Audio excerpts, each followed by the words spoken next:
سوچ میں پڑ گئی، پھر نظریں اٹھا کر بدرو عورت کو دیکھا اور بولی، کجلی عمران وہ تعویذ ہمیشہ اپنے بازو کے ساتھ باندھ کے رکھتا ہے، وہ جانتا ہے کہ اگر اس نے تعویذ ایک پل کے لیے بھی اتارا تو بدرو اس پر حملہ کر دے گی۔ بدرو عورت نے کہا، یہی تو سب سے بڑی مصیبت ہے کہ وہ کسی کے کہنے پر بھی تعویذ نہیں اتار سکتا۔ سہیلی جادوگرنی نے کہا، صرف ایک عورت ایسی ہے کہ جس کے اصرار پر عمران پل دو پل کے لیے اپنے بازو سے تعویذ اتار سکتا ہے، وہ عورت کون ہے؟ بدرو نے جلدی سے پوچھا۔ سہیلی جادوگرنی نے کہا، وہ عورت عمران کی منگیتر اور محبوبہ رخسانہ ہے۔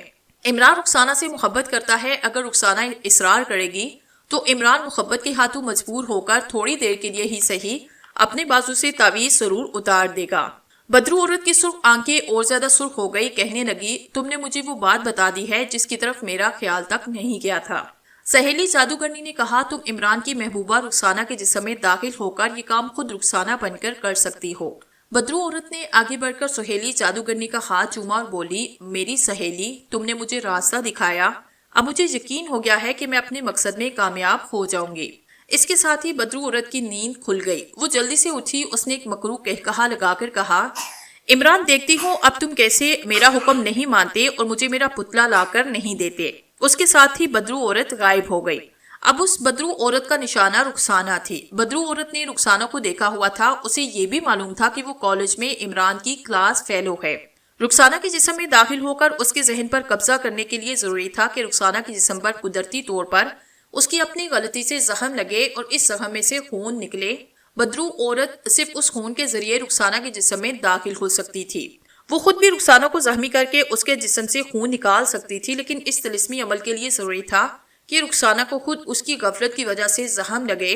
جب دن کافی نکل آیا اور عمران کے کالج کی کلاسز شروع ہو گئی تو بدرو عورت سیدھی عمران کے کالج میں پہنچ گئی۔ یہ وہ اچھی طرح سے جانتی تھی کہ اگر وہ غائب ہے مگر عمران اسے دیکھ سکتا ہے، چنانچہ وہ عمران سے دور رہ کر رخسانہ پر ایسا طلسمی اثر ڈالنا چاہتی تھی کہ وہ کوئی ایسی غلطی کرے کہ اس سے ہاتھ یا پاؤں پر کچھ چوٹ لگے اور وہاں سے خون نکلنا شروع ہو جائے اور بدرو عورت فوراً اس خون کے ذریعے رخسانہ کے جسم میں داخل ہو جائے۔ یہ کام آسان نہ تھا، اس کے لیے صبر کی ضرورت تھی اور ایسے حالات پیدا کرنے کی ضرورت تھی کہ رخسانہ کسی جادو وغیرہ سے اپنی انگلی پر کٹ لگائے۔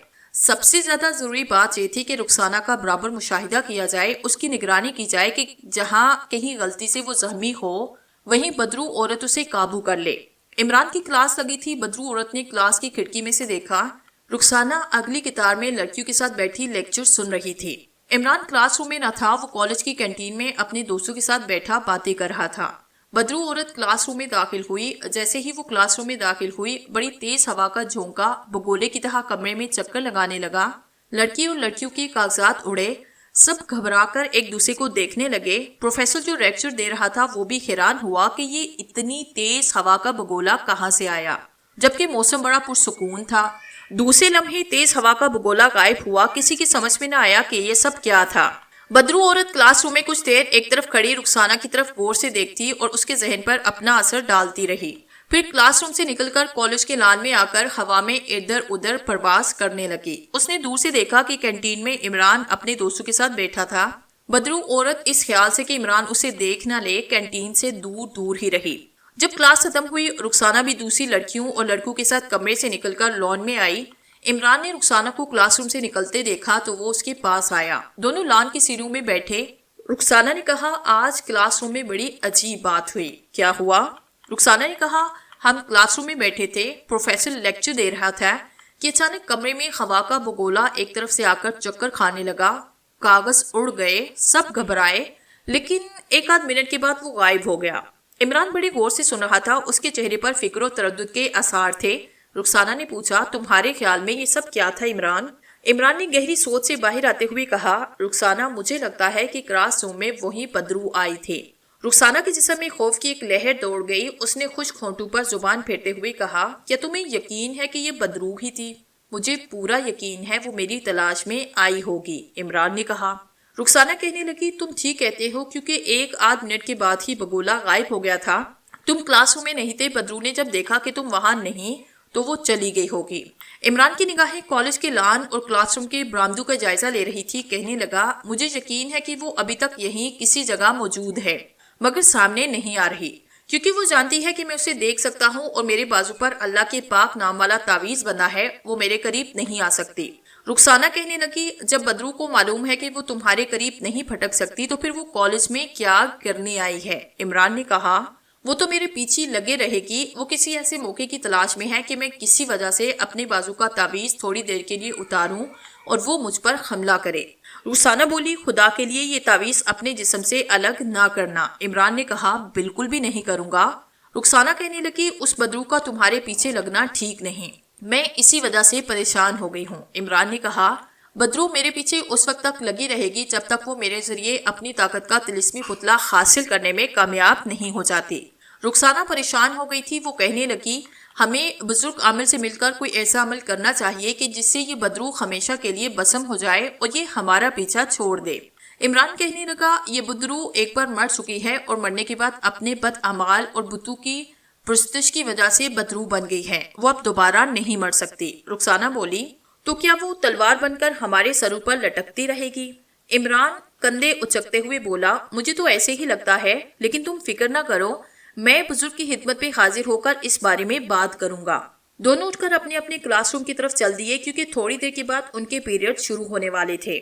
بدرو عورت دور ایک درخت کی اوٹ میں کھڑی ان دونوں کو دیکھ رہی تھی۔ بدرو عورت کا ٹارگٹ رخسانہ تھی، چنانچہ وہ برابر اس کی نگرانی کر رہی تھی۔ وہ اس موقع کی تلاش میں تھی کہ کسی لمحے کسی اتفاق سے رخسانہ کو کوئی زخم لگے، اس کے جسم سے خون بہے اور وہ اس خون کے ذریعے اس کے اندر داخل ہو کر اس کے ذہن پر قبضہ کرے اور اس کے ذریعے اپنا مطلب نکالے۔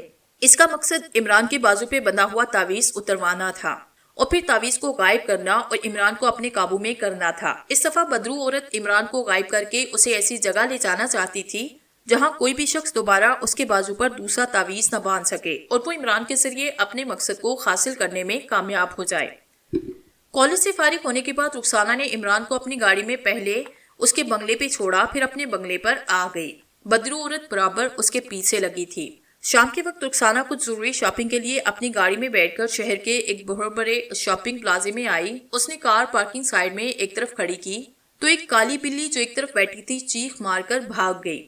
رخسانہ حیران ہوئی کہ یہ بلی اسے دیکھ کر چیخ مار کر کیوں بھاگی۔ اسے معلوم نہیں تھا کہ بلی اسے دیکھ کر نہیں بلکہ اس کے ساتھ جو بدرو کھڑی تھی اسے دیکھ کر ڈر کر بھاگی تھی۔ جانور بدروؤں کو دیکھ لیتے ہیں اور ان سے ڈر کر بھاگ جاتے ہیں۔ رخسانہ شاپنگ پلازے میں داخل ہوئی۔ بدرو عورت غیبی حالت میں اس کے ساتھ ساتھ تھی۔ رخسانہ لیڈیز ڈریس سیکشن میں آ کر دیوار کے ساتھ ہینگرز پر لٹکے ہوئے عورتوں کے ملبوسات کو دیکھنے لگی۔ وہ اپنے لیے کوئی ریڈی میڈ سوٹ خریدنا چاہتی تھی۔ رخسانہ ایک ہینگر کو اتار کر ریشمی سوٹ کو دیکھ رہی تھی کہ اسے محسوس ہوا جیسے اس کے پیچھے کوئی کھڑا ہے۔ رخسانہ نے پلٹ کر دیکھا، پیچھے کوئی نہ تھا۔ رخسانہ وہاں سے کاسمیٹکس کے سیکشن میں آئی۔ یہاں وہ لپسٹک کے مختلف شیڈ دیکھ رہی تھی کہ اسے اپنے بالکل قریب کسی کے سانس لینے کی آواز سنائی دی۔ خوف کے مارے رخسانہ کے رونگٹے کھڑے ہو گئے۔ اس نے جلدی سے پلٹ کر دیکھا مگر اس دفعہ بھی اسے اپنے پیچھے کوئی انسان دکھائی نہ دیا۔ اچانک رخسانہ کو خیال آیا کہ کہیں بدرو عورت اس کا پیچھا نہ کر رہی ہو۔ اس نے شاپنگ کا خیال چھوڑا اور وہ واپس گھر جانے کے لیے شاپنگ پلازے سے باہر نکلی۔ رات ہو چکی تھی۔ وہ اپنی کار کی طرف بڑھی۔ وہ بدرو عورت کو دیکھ نہیں سکتی تھی۔ اگر دیکھ سکتی تو اسے بدرو عورت اس کی گاڑی سے ٹیک لگا کر کھڑی صاف نظر آتی، مگر وہ اسے دیکھ نہیں سکتی تھی۔ رخسانہ گھبرائی ہوئی تھی۔ وہ جلدی سے گاڑی کا دروازہ کھول کر بیٹھ گئی۔ گاڑی سٹارٹ کرنے کے لیے چابی گھمائی مگر گاڑی سٹارٹ نہ ہوئی۔ بدرو عورت کار کے پاس کھڑی بڑے غور سے رخسانہ کو کار سٹارٹ کرنے کی کوشش کرتے دیکھ رہی تھی۔ بدرو عورت کی طلسمی حس نے اسے خبردار کر دیا کہ جس سنہری موقع کی اسے تلاش تھی وہ موقع اسے ملنے والا ہے۔ بدرو عورت اپنی نظریں رخسانہ سے ہٹا نہیں رہی تھی۔ جب کار سٹارٹ نہ ہوئی تو رخسانہ گاڑی سے نکل کر بونٹ کے پاس آئی۔ اس نے بونٹ کو اوپر اٹھایا اور انجن میں کسی پلگ کو ٹھیک کرنے لگی۔ پھر اس نے بونٹ کو نیچے گرایا تو اس کے منہ سے ہلکی سی چیخ نکلی اور وہ اپنی انگلی کو دیکھنے لگی۔ اتفاق سے رخسانہ کی انگلی بونٹ گراتے وقت اس کے اندر آئی اور اس میں سے خون بہنے لگا۔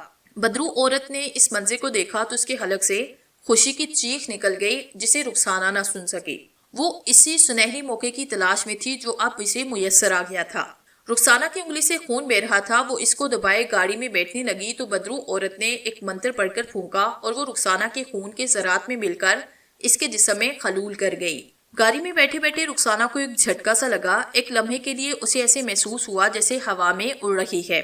اس نے آنکھیں بند کی. وہ یہی سمجھی کہ اسے چکر آ گیا تھا. جب اس نے دوبارہ آنکھیں کھولی تو اسے اپنا سر بوجھل محسوس ہوا, جیسے کسی نے اسے جکڑ رکھا ہو.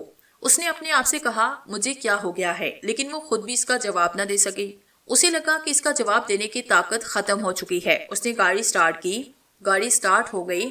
رخسانہ شاپنگ سینٹر کی پارکنگ سے گاڑی نکال کر اس کا موڑ کاٹ کر مال پر آ گئی. اسے محسوس ہو رہا تھا جیسے اس کی جگہ کوئی غیبی ہاتھ گاڑی کے اسٹیئرنگ کو ادھر ادھر حرکت دے رہا ہے. اس نے سوچنا چاہا کہ سب کچھ کیا ہو رہا ہے, مگر اس کے سوچنے کی صلاحیت بھی اسے جواب دے گئی تھی, جیسے وہ کسی دوسرے کے قبضے میں تھی اور اسی کے اشارے پر کام کر رہی تھی. وہ چوک آیا جہاں سے اس کے گھر کو راستہ جاتا تھا. رخسانہ نے اس طرف مڑنا چاہا, لیکن اس کے ہاتھوں نے اسٹیئرنگ کو بائیں جانب موڑا اور وہ سڑک پر آئی جو عمران کے بنگلے کو جاتی تھی. اس وقت عمران کھانا کھانے کے بعد ڈرائنگ روم میں اکیلا بیٹھا کتاب پڑھ رہا تھا. گھنٹی بجی. اس نے اٹھ کر دروازہ کھولا. سامنے رخسانہ کھڑی تھی. ارے رخسانہ, تم اس وقت خیریت تو ہے نا؟ اس نے حیران ہو کر پوچھا. رخسانہ نے دھیمی آواز میں کہا, تم سے ملنے کو جی چاہا, آ گئی. آؤ آؤ. عمران یہ کہہ کر رخسانہ کو اندر لے آیا. وہ اس کے ساتھ ہی صوفے پر بیٹھ گئی. اتنی بے تکلفی سے اور اتنے قریب رخسانہ اس کی منگیتر ہونے کے باوجود بھی نہیں بیٹھی تھی. عمران کو حیرانی ضرور ہوئی, مگر اس نے کوئی خیال نہ کیا. کیا پیو گی؟ رخسانہ نے کہا. میں صرف تم سے ملنے آئی ہوں. مجھے اپنا کمرہ نہیں دکھاؤ گے؟ کیوں نہیں, آؤ. عمران رخسانہ کو اپنے اسٹڈی روم میں لے گیا. چھوٹا سا کمرہ تھا جو کہ کتابوں سے بھرا ہوا تھا. ایک شیلف سب سے الگ نظر آ رہا تھا. اس پر خاطی دان کی پچکاری ہوئی تھی. یہ دیکھو, یہ وہ شیلف ہے جو کہ میں لے کر آیا. تمہیں پسند آیا؟ عمران نے پوچھا. رخسانہ نے شیلف پر ہاتھ پھیرتے ہوئے کہا, بہت اچھا ہے. اور وہ کرسی پر بیٹھ گئی. عمران بھی اس کے پاس بیٹھا. رخسانہ نے اس کی طرف گور کر دیکھتے ہوئے کہا, اب تو کسی بدروح نے تمہیں تنگ نہیں کیا نا؟ بالکل نہیں, عمران بولا. جب سے میں نے بازو پہ تعویذ باندھا ہے بدروح دفع ہو گئی ہے. رخسانہ کے حلق سے ایک عجیب سی کراہٹ کی دبی آواز نکلی. اس نے کہا, رات کو سونے سے پہلے یہ تعویذ اتار دیا کرو. اتنا زیادہ تعویذ باندھنا بھی ٹھیک نہیں. عمران نے کہا, یہ تم کیا کہہ رہی ہو رخسانہ؟ تمہیں نہیں پتا کہ اگر میں نے ایک لمحے کے لیے بھی تعویذ اتارا تو وہ بدروح مجھ پر حملہ کر لے گی. رخسانہ اٹھ کھڑی ہوئی کہنے لگی, میں جاتی ہوں. عمران کو تعجب ہو رہا تھا کہ یہ رخسانہ کو آج ہو کیا گیا ہے, کیسی بہکی بہکی باتیں کر رہی ہے. وہ تو کبھی سوچ بھی نہیں سکتا تھا کہ اس کے دل و دماغ پر بدروح کا قبضہ ہو چکا ہے اور جو بدروح کہتی ہے وہی وہ بول رہی ہے. رخسانہ چلی گئی. عمران خیالات میں الجھا ہوا اپنے بیڈ روم میں آ کر بستر پر لیٹا اور سوچنے لگا کہ کہیں رخسانہ نے کوئی نشہ تو نہیں کیا ہوا. لیکن وہ ایسی لڑکی نہ تھی. کچھ دیر کے بعد عمران بھی بتی بجھا کر سو گیا. رخسانہ گاڑی چلاتی مال روڈ پر آئی. اب اس کی سوچنے سمجھنے کی رہی سہی صلاحیت بھی سلب ہو گئی تھی. اس کے اندر بیٹھی ہوئی بدروح عورت اسے احکامات دے رہی تھی. بدروح عورت نے کہا, تم تھوڑی دیر کے بعد عمران کے بیڈ روم میں جاؤ گی اور اس کے بازو پر بنا ہوا تعویذ اتار کر لے آؤ گی. رخسانہ کے ہونٹوں سے اپنے آپ نکلا, میں ایسا ہی کروں گی. بدروح عورت نے رخسانہ کے ذہن میں بیٹھے بیٹھے کہا, تم ایک گھنٹہ شہر کے ارد گرد چکر لگاتی رہو. رخسانہ نے اپنے گاڑی کو شہر سے باہر جانے والی سڑک پہ ڈالا. وہ شہر سے دور نکل گئی. اس کے بعد شہر کے گرد جو سڑک بنی تھی اس پہ آئی. رات گہری ہوتی جا رہی تھی. سڑک اندھیرے میں خالی اور سنسان تھی. رخسانہ ایک گھنٹے تک اس سڑک پر شہر کے گرد چکر لگاتی رہی. پھر بدروح عورت نے اسے کہا, اب عمران کے بنگلے کی طرف چلو. رخسانہ ایک بار پھر بدروح عورت کے حکم پر عمل کرتی ہوئی عمران کے بنگلے پر آئی. اس نے بدروح عورت ہی کے اشارے پر گاڑی بنگلے کے عقب میں اس جگہ کھڑی کی جس طرف عمران کے بیڈ روم کی کھڑکی تھی. عمران کے بیڈ روم کی کھڑکی بند تھی. بدروح عورت نے اسے حکم دیا, گاڑی سے نکل کر بیڈ روم کی کھڑکی میں سے اندر جاؤ. تم بند کھڑکی میں سے گزر جاؤ گی. عمران گہری نیند سو رہا ہے. تمہیں اس کی سائڈ ٹیبل پر ایک کینچی بڑی ملے گی. وہ کینچی لے کر عمران کے بازو پر بندھے ہوئے تعویذ کا دھاگا کاٹو اور تعویذ لے کر یہاں آ جاؤ. جاؤ, جلدی کرو. رخسانہ ایک ایسے انسان کی طرح جس پر کسی نے جادو کر رکھا ہو عمران کے بیڈ روم کی کھڑکی کی طرف بڑھی. کھڑکی کے پاس آتے ہی وہ خود بخود زمین سے 3-4 فٹ بلند ہوئی. پھر وہ اسی طرح بند کھڑکی کی طرف بڑھی اور اس میں سے گزر گئی. اب وہ عمران کے بیڈ روم میں تھی. کمرے میں اندھیرا تھا مگر رخسانہ اندھیرے میں سب کچھ دیکھ رہی تھی. اس نے دیکھا کہ عمران کے پلنگ کے پاس جو چھوٹا سا سائڈ ٹیبل ہے اس پر ایک کینچی پڑی ہے. رخسانہ نے کینچی اٹھائی, عمران کی طرف بڑھی. عمران بستر پر اس طرح سو رہا تھا کہ اس کا وہ بازو جس پر تعویذ بندھا تھا اس کے جسم کے نیچے آیا ہوا تھا. رخسانہ ایک خاموش مجسمے کی طرح اسی جگہ کھڑی رہی. کچھ دیر کے بعد عمران نے کروٹ بدلی. اس کا تعویذ والا بازو اوپر آیا. عمران صرف بنیان پاجامہ پہنے سو رہا تھا. اس کے ننگے بازو پر بنا ہوا تعویذ صاف نظر آ رہا تھا. اس وقت بدرو رخسانہ کے پاس نہ تھی، لیکن رخسانہ کے دماغ پر ضرور اس کا قبضہ تھا اور بدرو عورت بیڈ روم کے باہر گاڑی کے پاس کھڑی اسے اپنے اشاروں پر چلا رہی تھی۔ وہ اللہ کے پاک نام والی تعویذ کے قریب آنے کی جرأت نہیں کر سکتی تھی، اس لیے وہ خود پیچھے رہی۔ اس نے رخسانہ کے دماغ میں سرگوشی کی، کینچی سے تعویذ کاٹ کر میرے پاس لے آؤ۔ رخسانہ بدرو کے طلسمی اثر میں تھی، اس نے وہی کیا جو بدرو عورت اسے کہہ رہی تھی۔ اس نے کینچی آگے بڑھائی، بڑی احتیاط کے ساتھ عمران کے بازو پہ بندھے ہوئے تعویذ کا دھاگا کاٹا۔ عین اس وقت رخسانہ کے ذہن میں بدرو کی سرگوشی آواز آئی، تعویذ کو اٹھا کر اپنے پرس میں رکھو۔ رخسانہ نے تعویذ اٹھایا، اسے اپنے پرس میں رکھا۔ بدرو نے سرگوشی کی، اب کھڑکی کے راستے باہر آ کر اپنی گاڑی میں بیٹھ جاؤ۔ رخسانہ پلٹ کر کھڑکی کی طرف آئی، کھڑکی اگرچہ بند تھی مگر وہ بند کھڑکی میں سے باہر نکل گئی۔ اس کی گاڑی درخت کے نیچے اندھیرے میں کھڑی تھی۔ رخسانہ آہستہ آہستہ چلتی جیسے خواب میں چل رہی ہو گاڑی میں آ کر ڈرائیور سیٹ پر بیٹھ گئی۔ بدرو عورت گاڑی کے اوپر کافی بلندی پر درخت میں بیٹھی تھی۔ اس نے سرگوشی میں رخسانہ کو حکم دیا، گاڑی لے کر دریا کی طرف چلو۔ رخسانہ نے گاڑی سٹارٹ کی اور دریائے راوی کی طرف چل پڑی۔ بدرو عورت گاڑی کے اوپر کافی بلندی پر ساتھ ساتھ پرواز کر رہی تھی۔ چونکہ اللہ کے پاک نام والا تعویذ رخسانہ کے پرس میں تھا، اس لیے وہ رخسانہ کے قریب نہیں آ سکتی تھی۔ رخسانہ کے دماغ پر بدرو عورت کے عصبی اثرات کا قبضہ تھا، وہ اسے اس کی مرضی کے مطابق چلا رہی تھی۔ گاڑی جب دریا کے پل پر آئی تو بدرو عورت نے رخسانہ کو حکم دیا، گاڑی کو ایک طرف کھڑے کرو۔ رخسانہ نے گاڑی پل کے ایک جانب جنگلے کے پاس کھڑی کی۔ بدرو عورت نے اس کے ذہن میں سرگوشی کی، اب پرس میں سے تعویذ نکال کر اسے دریا میں ڈال دو۔ رخسانہ کو کچھ معلوم نہ تھا کہ وہ کیا کر رہی ہے اور کہاں پر ہے۔ اس نے پرس کھول کر اس میں سے تعویذ نکالا، اسے دریا میں ڈال دیا۔ جیسے ہی تعویذ دریا کی لہروں میں گم ہوا، بدرو عورت تیزی سے نیچے آئی اور رخسانہ کے ذہن میں سرگوشی میں کہا، تم یہاں سے واپس اسی شاپنگ پلازے کے باہر جا کر گاڑی میں کھڑی ہو جاؤ جہاں سے تم چلی تھی۔ رخسانہ نے گاڑی سٹارٹ کی اور پل پر سے گاڑی کو موڑ کر اپنا رخ شہر کی طرف کر لیا۔ وہ شہر کی جگمگاتی سڑکوں پر اس طرح گاڑی چلا رہی تھی جیسے وہ خواب کے عالم میں گاڑی چلا رہی ہو۔ وہ مال روڈ پر آئی اور پھر اس نے گاڑی شاپنگ پلازے کی طرف پارکنگ میں جا کر اس جگہ کھڑی کی جہاں سے اسے بدرو نے اپنے قبضے میں کیا تھا۔ اچانک سے رخسانہ کو ایک جھٹکا لگا اور اس کی آنکھ کھل گئی۔ اس نے دیکھا کہ وہ گاڑی میں بیٹھی ہے اور اسٹیئرنگ پر سر رکھے جیسے گہری نیند سو رہی تھی۔ اس نے چونک کر دیکھا کہ وہ اسی شاپنگ پلازے کے باہر پارکنگ میں ہے جہاں اس کی گاڑی خراب ہو گئی تھی۔ اس نے گھڑی پر وقت دیکھا، وہ ٹھیک 9:15 بجے رات شاپنگ پلازے سے باہر نکلی تھی اور اب 9:30 بج رہے تھے۔ اس نے سوچا کہ اس کا مطلب ہے کہ وہ 15 منٹ تک سوئی رہی۔ وہ بڑی حیران ہوئی کہ آخر اسے اسٹیئرنگ پر سر رکھے کیسے نیند آئی۔ پھر اسے خیال آیا کہ اس کی گاڑی خراب ہو گئی تھی۔ اس نے بونٹ اٹھا کر انجن کو ٹھیک کیا اور بونٹ گراتے وقت اس کی انگلی زخمی ہوئی۔ اس نے اپنی انگلی کو دیکھا، انگلی پر ایک جگہ خون جمع تھا۔ اس نے انجن سٹارٹ کیا تو انجن سٹارٹ ہو گیا۔ رخسانہ نے گاڑی آگے بڑھائی، اپنے گھر کی طرف روانہ ہوئی۔ اسے کچھ یاد نہیں تھا کہ بدرو عورت اس کے جسم میں داخل ہو کر اسے اپنی مرضی کے مطابق چلاتی عمران کے بیڈ روم میں لے گئی تھی، جہاں رخسانہ نے بدرو عورت کے طلسمی اثر کے تحت اس کا تعویذ اتار کر بدرو عورت کے کہنے کے مطابق درائے راوی میں بہا دیا تھا۔ وہ یہی سمجھ رہی تھی کہ اس کی گاڑی خراب ہو گئی تھی اور پھر وہ اسٹیئرنگ پر سر رکھ کر سو گئی تھی اور 15 منٹ تک سوئی رہی۔ بدرو عورت نے اس 15 منٹ میں جو کچھ کرنا تھا کر دیا اور رخسانہ کو خبر تک نہیں ہوئی کہ اس دوران اس نے عمران کے بیڈ روم میں جا کر اس کا تعویذ اتار کر دریا میں بہا دیا تھا۔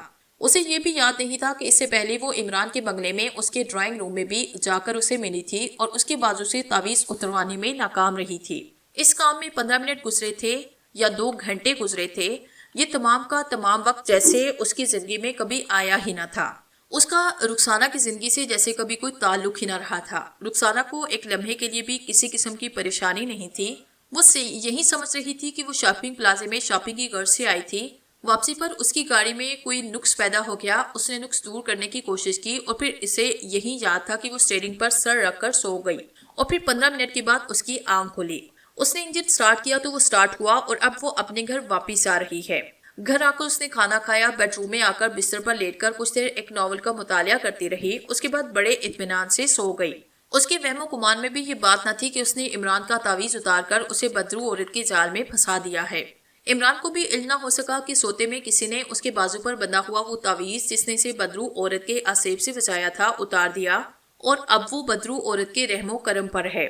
وہ اسی طرح گہری نیند سو رہا تھا۔ اس کے بیڈ روم کی بتی بجھی تھی، صرف روشن دان میں سے ستاروں کی دھیمی دھیمی روشنی اندر آ رہی تھی۔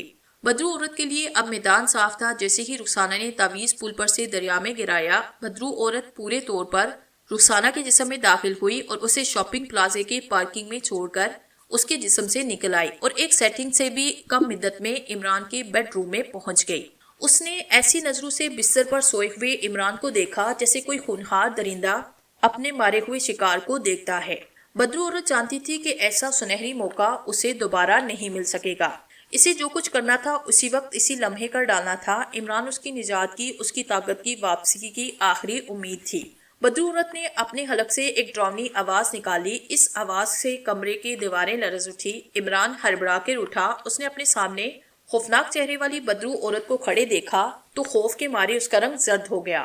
اسے تعویذ کا خیال آیا۔ اس نے بڑی ہمت کر کے بدرو عورت سے کہا، منحوس بدرو، تو میرا کچھ نہیں بگاڑ سکتی، میرے بازو پر خدا کے پاک نام والا تعویذ ہے۔ بدرو عورت نے ایک مکروہ قہقہا لگایا اور بولی، اگر تمہارے بازو پر تعویذ بندھا ہوا ہوتا تو میں اس کمرے میں داخل نہ ہو سکی۔ میرا یہاں موجود ہونا اس بات کا ثبوت ہے کہ جس تعویذ کی وجہ سے تم مجھ سے بچے تھے وہ اب تمہارے پاس نہیں رہا۔ عمران نے جلدی سے اپنے بازو کو دیکھا۔ اس کے بازو پر سے تعویذ غائب تھا۔ عمران سکتے میں آیا، اس کا تعویذ کہاں چلا گیا؟ بدرو عورت نے اچانک اپنے تیز نکیلے ناخنوں والے خاتوں کو عمران کی طرف کر کے زور سے جھٹکا۔ اس کے خانتوں سے نیلی اور سرخ چنگاریاں نکل کر عمران کے جسم پر پڑی۔ عمران کا جسم لرزنے لگا۔ لرزتے لرزتے اس کا رنگ گہرا نیلا ہو گیا۔ اس کی آنکھیں انگاروں کی طرح دہک رہی تھی۔ بدرو عورت نے لپک کر عمران کو کلائی سے پکڑا اور اسے اپنے ساتھ لے کر کھڑکی کی طرف اڑی اور غائب ہو گئی۔ دوسرے لمحے جب وہ ظاہر ہوئی تو اپنی اسیبی حویلی میں تھی۔ عمران ایک اسیب زدہ انسان کی شکل میں اس کے سامنے کھڑا تھا۔ عمران کی حالت یہ تھی کہ اس کی آنکھیں لہو کی طرح سرخ تھی، جسم کا رنگ نیلا پڑ چکا تھا۔ وہ اپنی جگہ پر کھڑا آہستہ آہستہ اس طرح آگے پیچھے جھول رہا تھا جیسے نشے کی حالت میں ہو۔ بدرو عورت بھی اپنی اصلی خوفناک چڑیل کی شکل میں تھی۔ سر کے بال جھاڑیوں کی طرح الجھے ہوئے تھے، جسم سیاہ کالا تھا، ہاتھوں کے ناخن چھریوں کی طرح نوکیلے اور باہر کو نکلے ہوئے تھے۔ آنکھوں سے سرخ چنگاریاں پھوٹ رہی تھی۔ اس نے وہاں ظاہر ہوتے ہی عمران کی طرف غضبناک نگاہوں سے دیکھا اور ہاتھ اوپر اٹھا کر اس کا رخ عمران کی طرف کرتے ہوئے کہا، میں نے تمہیں کہا تھا کہ تم مجھ سے بھاگ نہیں سکو گے۔ تم جہاں بھی ہوگے میں وہاں پہنچ کر تمہیں دبوچ لوں گی۔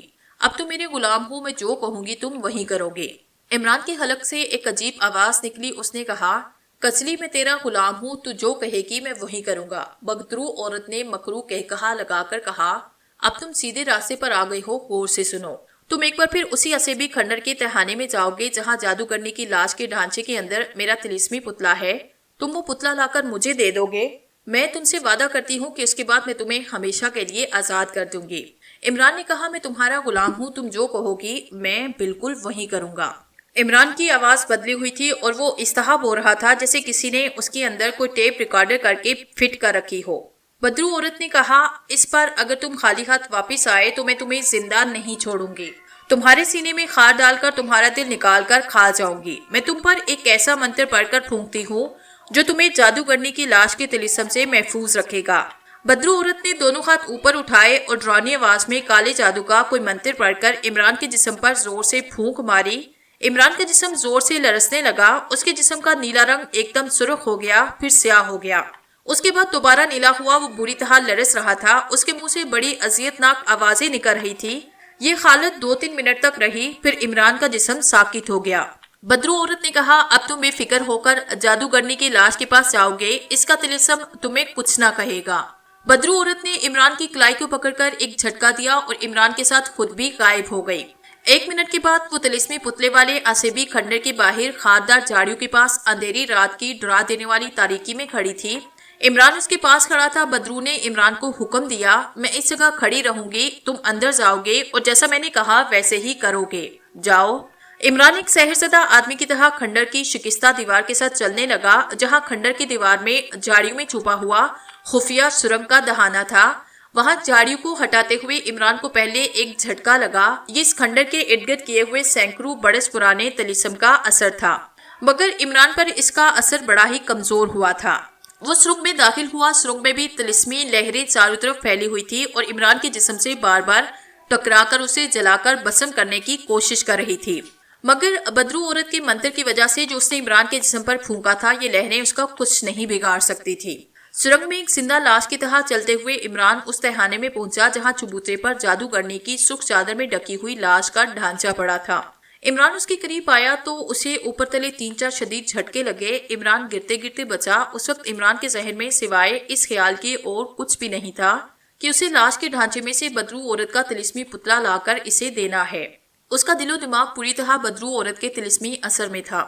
عمران نے میکینیکل رپورٹ کی طرح ہاتھ آگے بڑھا کر لاش کے ڈھانچے پر سے چادر ہٹائی۔ ڈھانچے کی کھوپڑی کی آنکھوں کے سوراخ میں سے سرخ روشنی کی شعاعیں نکل کر عمران پر پڑی۔ عمران کو جیسے کسی نے پیچھے کی طرف دھکا دیا، مگر عمران اپنی جگہ پر کھڑا رہا۔ اس نے دیکھا کہ لاش کے ڈھانچے کی پسلیوں کے اندر ایک سیاہ ڈبہ رکھا تھا۔ یہی وہ ڈبہ تھا جس میں بدرو عورت کا طلسمی پتلا تھا۔ اس سے پہلے عمران نے ڈبے کی طرف ہاتھ بڑھایا تو لاش کا ڈھانچہ نما ہاتھ نے اس کی کلائی کو پکڑ لیا تھا۔ اس بار بھی جیسے عمران نے ڈبے کی طرف ہاتھ بڑھایا، لاش کا ہڈیوں والا ہاتھ اوپر کو اٹھا۔ اس نے عمران کی کلائی کو پکڑنا چاہا، مگر عمران اس دوران جلدی سے ڈبہ اٹھا کر 2 قدم پیچھے ہٹ گیا تھا۔ اس نے ڈبے کو کھولا۔ ڈبے کے کھلتے ہی تہانے میں چیہوں کی آوازیں گونجنے لگی۔ یہ چیخیں ایسی تھی جیسے بہت سی عورتیں واویلا کر رہی ہوں۔ پہلی رات عمران پر دہشت طاری تھی اور وہ وہاں سے بھاگ اٹھا تھا، مگر اس وقت وہ اپنی جگہ پر موجود رہا۔ اس نے دیکھا کہ ڈبے کے اندر سیاہ لکڑی کا ایک چھوٹا سا پتلا پڑا تھا، جس کے سینے اور سر میں لوہے کے باریک کیل آدھے آدھے دھسے ہوئے تھے۔ عمران نے جلدی سے طلسمی پتلے کو ڈبے میں سے نکال کر مضبوطی سے اپنی مٹھی میں تھاما۔ جیسے ہی اس نے طلسمی پتلے کو پکڑا، پتلے کے سر میں سے ایک کیل اپنے آپ نکل کر عمران کے سر کے ساتھ ٹکرایا اور اس کی کھوپڑی میں گھس گیا۔ اس وقت عمران کو زیادہ محسوس نہ ہوا۔ وہ یہی سمجھا کہ کیل پتلے کے سر سے نکل کر اس کے سر سے ٹکرا کر دور جا گرا، مگر کیل دور نہیں گرا تھا، بلکہ عمران کے سر میں کھوپڑی کے اندر گھس گیا تھا۔ پتلے کو اپنے قبضے میں لینے کے بعد عمران واپس پلٹا تو عورتوں کے واویلا اور چیخو پکار کی آوازیں زیادہ بلند اور زیادہ ڈراؤنی ہو گئی۔ عمران کو ایسے لگ رہا تھا جیسے سینکڑوں چڑیلیں چاروں طرف سے عمران کی تکا بوٹی کرنے کے لیے آگے بڑھ رہی ہیں، لیکن عمران اپنے انجام سے بے خبر طلسمی پتلا اپنی مٹھی میں مضبوطی سے پکڑے تہانے سے نکلا۔